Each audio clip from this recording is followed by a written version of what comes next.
And when they do well, I'll say it.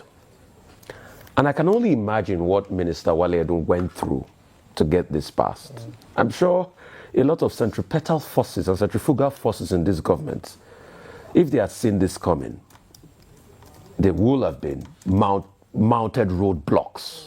Hello everyone and welcome back to Obas Trending Gist. Today we are diving deep into a critical discussion shaping Nigeria's future, from financial transparency reforms and the ambitious economic project to ongoing probes into fast-failing and even a temporary truce in the academic sector. We will be watching a comprehensive segment from Arise News covering the Federal Treasury Receipt, government accountability, the ASUU strike, and Dangote's refinery expansion. Afterwards, we will break down the sharp analysis from Vimbai, Mutunhiri Ekpeyon, and Rufai Oseni. Stay tuned because this is a conversation you don't want to miss. Sit back and take a watch. The federal government has launched Federal Treasury Receipt, FTR, a groundbreaking reform offering a single, standardized and digitally verifiable proof of all payments into federal coffers. The system aims to ensure that every government-issued receipt directly corresponds to funds received into government accounts, thus strengthening accountability, closing revenue leakages, and improving public trust in the management of national resources. Commenting on the historic fiscal transformation, Minister of Finance and Coordinating Minister of the Economy, Mr. Wale Edun, said the launch of FTR together with CBS and RevUp marked a new era of transparency and accountability in public finance. FTR and CBS are currently undergoing a 30-day pilot program across 10 federal agencies, during which performance, compliance, and stakeholder adoption are being rigorously tested. This was gathered by this day. The initiative is part of a reform by the coordinating minister to rein in wastages, leakages, and abuses, and infuse more transparency and accountability in revenue collection and management processes. The House of Representatives has launched fresh investigations into major public safety and accountability failures from a failed multi-million-dollar CCTV project in Abuja due to concerns over finance institutions and fatal road accidents. Arise correspondent Adesua Giwa-Osage reports. The House of Representatives is investigating the rising insecurity in the FCT despite a $460 million CCTV project funded by a Chinese loan during the Goodluck Jonathan administration. Despite this huge investment, as well as the financial burden Nigeria is subjected to by way of servicing this loan, the impact of the CCTV is not felt in any manner. Rather than abating, crime rate has soared in Abuja, because it has even gone to the extent that criminals sponsor people to sabotage that particular CCTV camera because a proper feasibility study has not been carried out. An ad hoc committee is to probe the project and determine why it failed to deliver, as reps argue that the impact of the project is not felt in Abuja. In another motion, lawmakers agree to investigate Nigeria's development finance institutions, focusing on fund utilization, transparency, and performance. Those institutions were created to bridge financing gaps in key sectors, promote inclusive economic growth, stimulate industrialization, create jobs, and provide affordable credit and financial advisory services to individuals.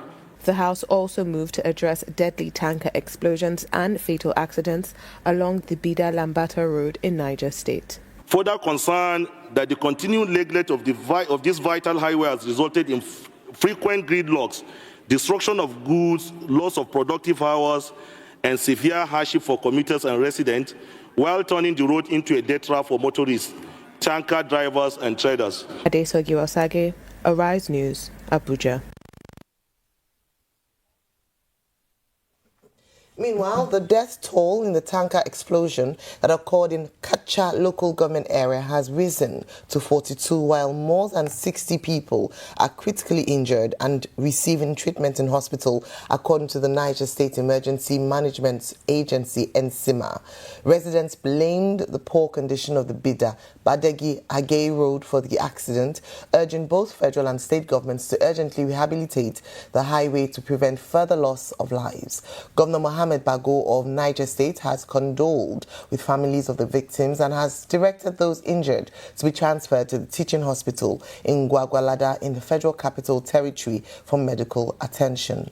On Tuesday, a tanker was reported to have exploded after killing residents who were scooping petrol in Essa community within Kacha local government area of Niger State. In education, the Academic Staff Union of Universities, ASUU, has announced the suspension of its 2-week warning strike, which began on October 13, 2025. Addressing a press briefing in Abuja, ASUU President Professor Chris Piwuna says the suspension of the warning strike, which was due to expire next Monday, follows renewed commitments from the federal government to address key issues raised by the union. The ASUU President says the decision to suspend the strike has nothing to do with the ministry's efforts, and that this is the first time in 8 years that the federal government was bringing a counter-offer different from the long-standing demands contained in the 2009 federal government ASUU agreement. The Ministry of Education has felt more free in addressing our issues. And we hope that this suspension will give them an opportunity to go back and look at these items. The third-party deductions that we talked about, our pension, promotion arrears, all these things they promised to do, they have not done any. So Nigerians would even wonder, if that is the case, why are we suspending the action?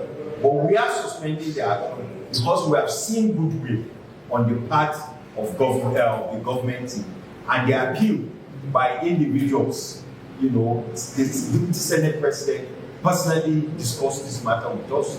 NLC, like I said, and honestly, we think it will also help our students and their parents, that they see that we are happy to come back to work.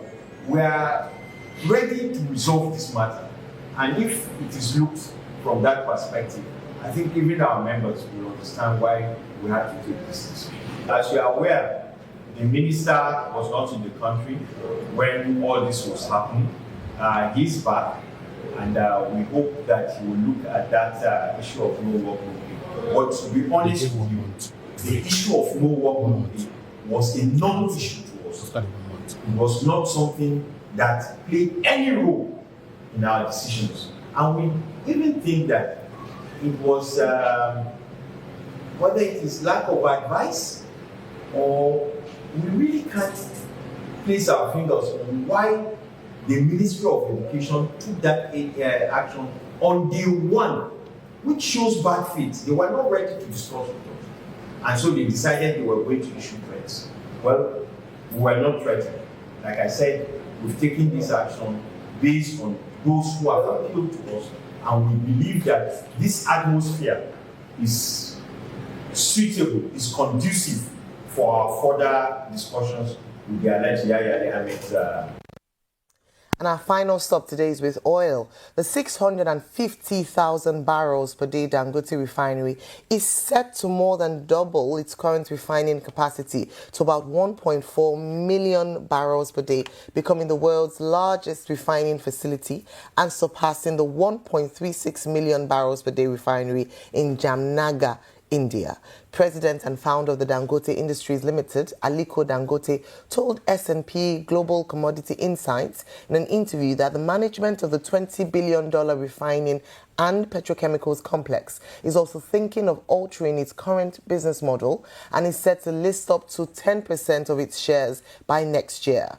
According to the 68-year-old founder, although the ambition to develop African energy independence is a Herculean task, it remains a labor of love. love, since no government in Africa is willing to put its money into such humongous projects. In Nigeria alone, S&P Global Commodity Insights projects that net petrol imports could more than double from 2026 to 2027 to hit almost 200,000 barrels per day by 2030, underpinned by economic development and rapid population growth.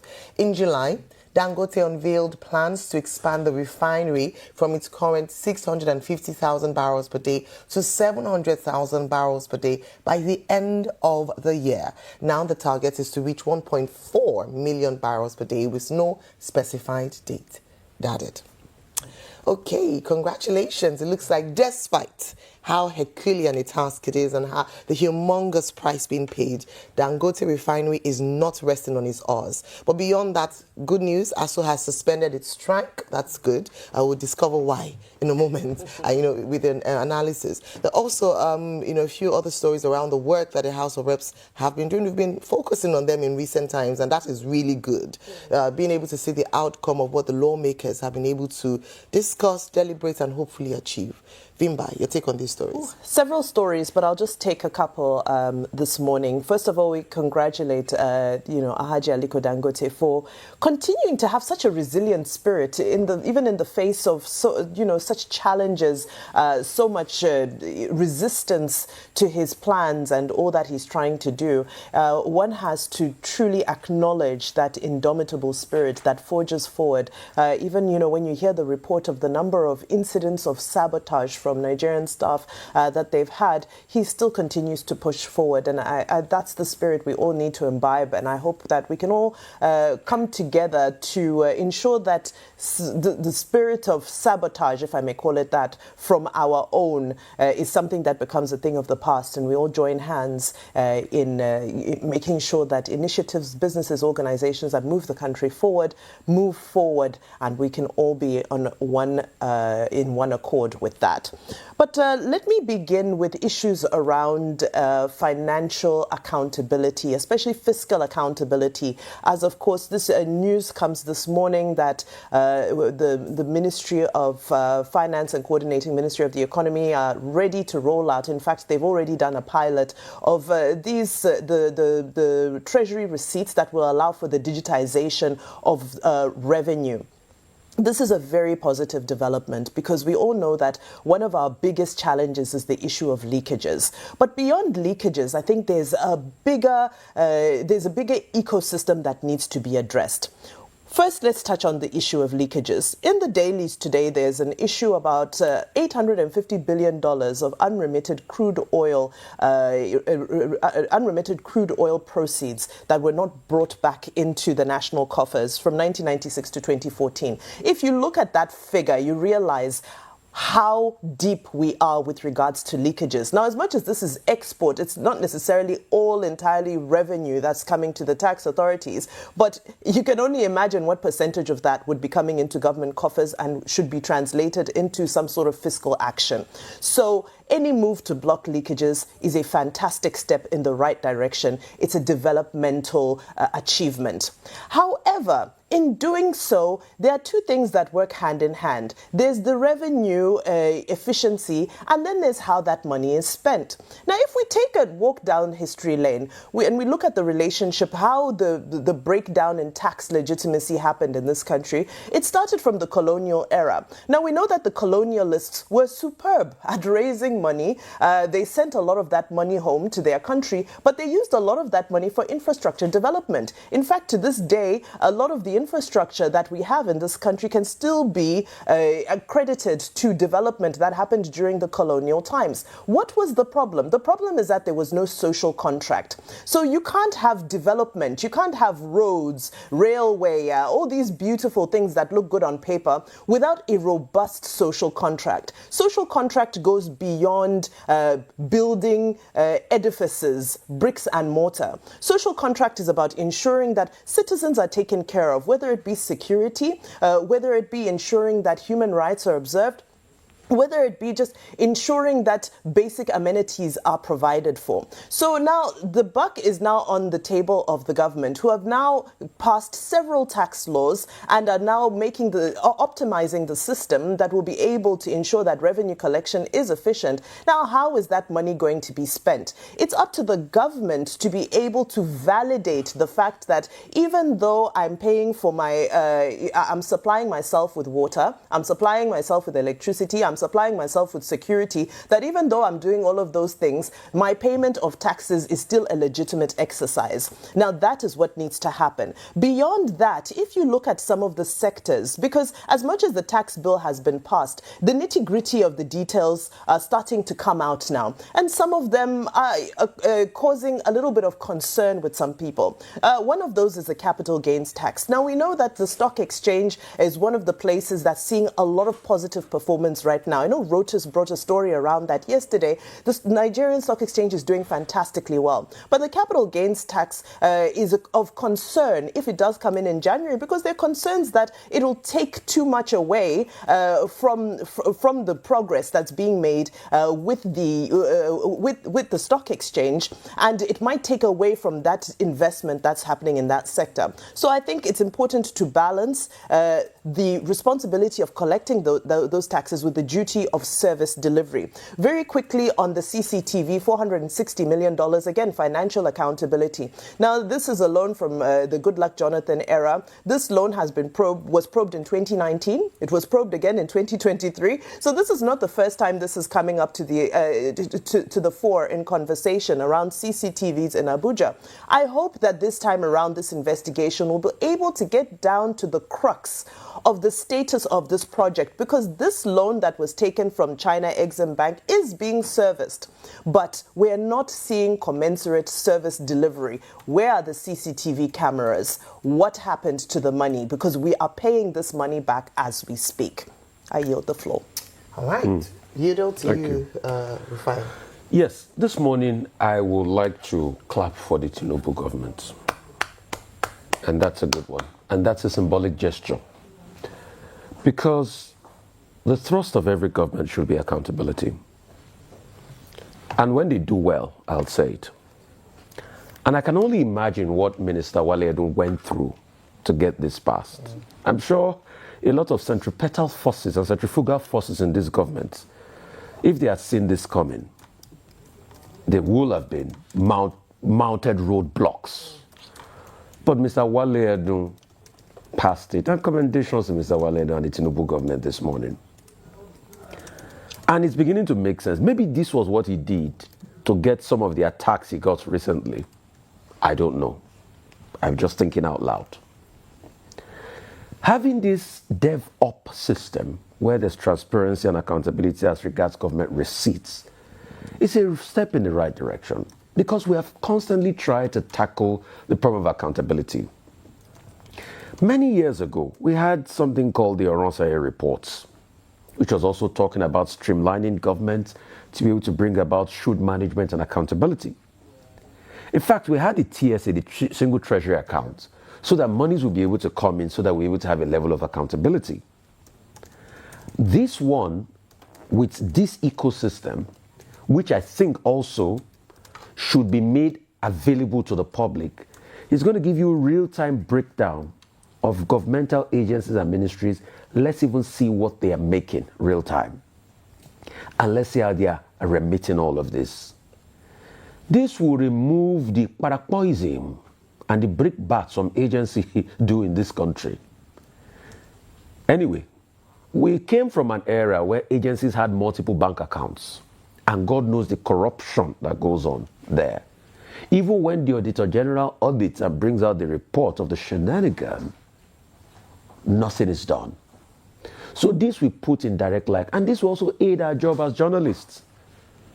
So we can see real time what is going on. We can see how much agencies are making, government departments are making. We can see those that are not even making enough, and we are able to give an assessment on them. So it's a good one. But one other thing I would like to beg the government for. You see, as we go into a new tax dispensation, people want accountability. This same DevOps I want you to do the same for the Nigerian budgets. Because you see, one of the easiest places to swindle a lot of Nigerians is through the budgets. When you have a budget and a budget cycle where some contracts are notorious as scam contracts, aka contracts are OG River, we don't want that. So, with the way you did the dev up, dear Tinubu government, do it in such a way that the budget, every line item is on a real-time platform. We can see how much funding has gone into those projects. We can see the execution going on in the projects. And we can also see the accountability partners and the funding sources for such projects. I know it's going to be a big one, but it's going to be a game changer. Where all the line item, over 4,000 pages, is put on a real-time database website. And we can even do data mining and data inferences using AI and other forms of technology. So that's the next part I want us to do. Also, if we can also extend it, apart from agencies and ministries and various government accounts, so that we can see in real time how much is in sovereign investment fund, sovereign wealth fund, government account, how much crude deposit and receipts are coming in, how much tax revenue is coming in and all of that, I will be so happy because it's going to give us data. And like they say, data is life. Going further again and talking about what the National Assembly has been talking about, you see, if we had a platform where budgets is properly looked at and funding is looked at, we will not have a need to be going through this probe process we are not doing today. But anyway, I wish the National Assembly a lot of luck in their probe process. Concerning the accident that happened that was talked about, I thought somebody came here yesterday and they were saying that they have done most of the roads in the country, they are in good shape. That Badeji road where there was an accident, you need to see how deplorable that road is. And you wonder, is this a road in Nigeria? So that's why when I'm saying that, when we are over-concentrating attention on one road, and you have many roads in shambolic condition, I thought some people said they were superheroes, that they've done most of the roads in the country. Nigeria has terrible roads. Very terrible according to world rankings. And we should fix them effectively. I hope the Minister of Education now will have a finality with ASUU. I hope he has not agreed that the 2009 agreement, there are parts of it that are left undone. I hope all what ASUU is asking for as regards the arrears and the payments that they were supposed to make, I hope they are going to make it. We don't want a case where we keep dilly-dallying and going back and forth. And Dangote, I give you Sadankata. It's not easy to do business in a country where you have a lot of vultures. They just want to eat you and finish you. But I give you Sadankata for your resilience this morning. And I think, as Dangote is talking about expansion now to 1.4 million barrels, dear NNPC, I want to quote Shina Peters. Ejawala pon ti o yo, elogbomi kana Shina Bode. Isn't it time for you to leave this talk of raising 60 billion for refineries that they've not worked over these years, and you can't account for the 3 billion? And rather than taking prominent equity in this Dangote Refinery that we know private sector is running, because things that have worked in this country that has to do with government is because private sector is running it. Look at NLNG. It's working because, you know, government takes a position, but also private sector are the ones run. That's why NLNG is a success. So rather than talking about 60 billion for expansion of your refinery, isn't it time to just see how you can pump money in Dangote Refinery and Ejawolowo Aponti Oyo, Elogbomila Kano with Dangote? I'm just saying it so that we'll not have the case where they will say we spend billions again on refinery and it turns into blending plant and nothing comes out again. NNPC, can you even show us the crude oil you are producing in your refinery? Please, can you translate what you just sang? Oh, Ejawolowo Aponti Oyo means please kindly remove your hands from the ogbono soup that is not drawing. Go and put the water for okra soup on fire, because that one will draw quickly and you can eat it. Yeah. That's why Shina Peter sang that song in the 90s, I think 92, 93, yes. That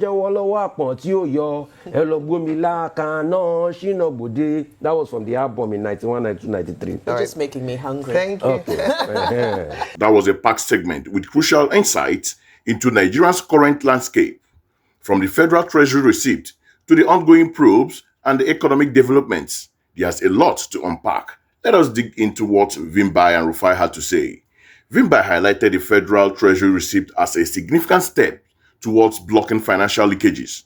She brought up a shocking statistics: $855 billion of unremitted crude oil proceeds between 1996 and 2014, emphasizing just how deep the problem of leakages run. This new digital system, aiming for a single verifiable proof of payment into federal coffers, is indeed a positive move for accountability.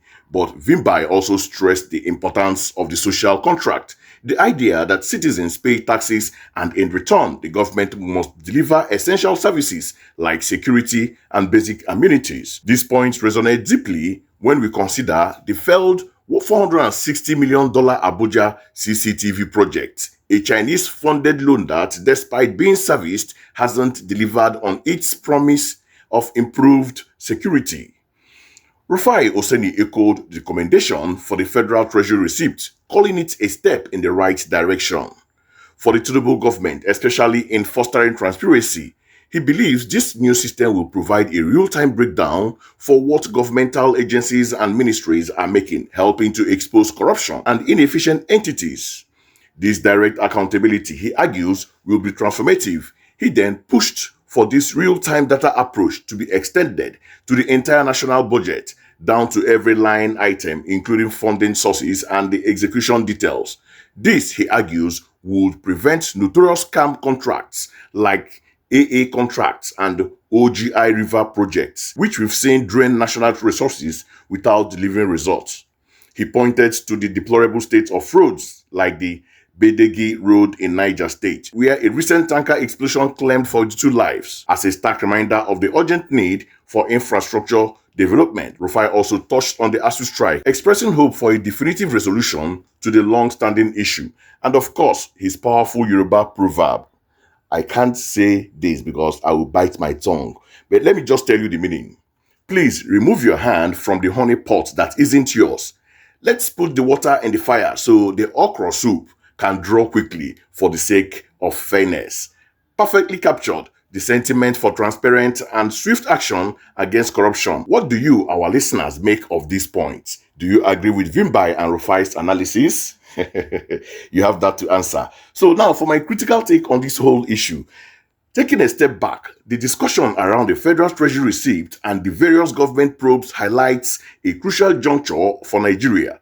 The commitment to digitalize revenue collection is laudable, but as both Wimbai and Rufai underscores, its true impact hinges on deeper systematic changes. It's not just about collecting money efficiently, it is about spending it transparently and ensuring it translates into tangible improvement for citizens.